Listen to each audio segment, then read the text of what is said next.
Հայաստանի Հանրապետությունում քաղաքականությունը կապ չունի սրա հետ։ Սա զոհված զինվորների արյան գնով ապրող փողոցային է։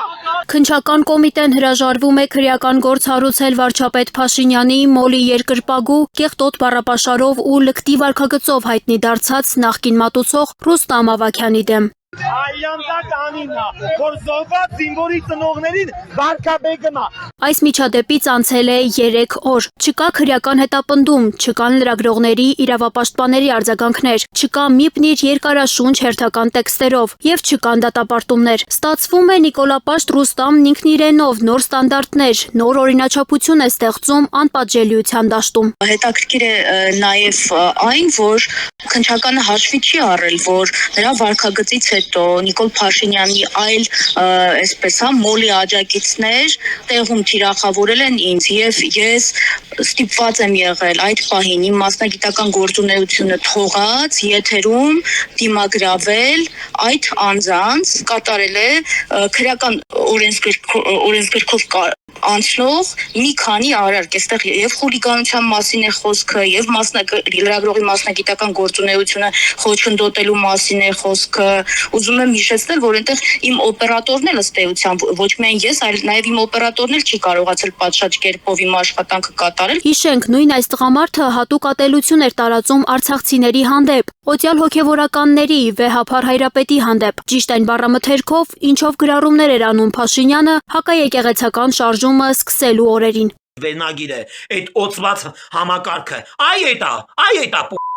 իսկ դուք եք նախկին իշխանության հետ համախմբված ամբոխ եք։ Հատկանշական է, որ նույն լրագրողին քանիցս թիրախավորած ԿՊԱ-ական ակտիվիստ Ռուստամին աչքաթող է անում ոչ միայն քննչական կոմիտեն, այլև տեղում աշխատող ոստիկանությունը, որը պարտավոր է լրագրողի անխոչնդոտ տեղաշարժն ու աշխատանքն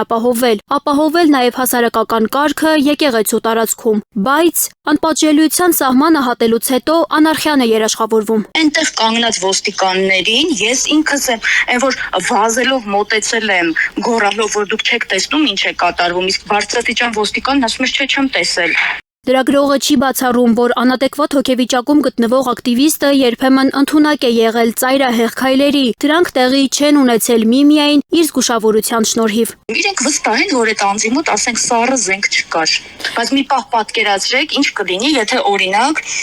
ասենք հայկական ժամանակի կամ սիվիկի լրագրողը հայտնվի ընդդիմադիր որևէ ուժի քարոզարշավին ու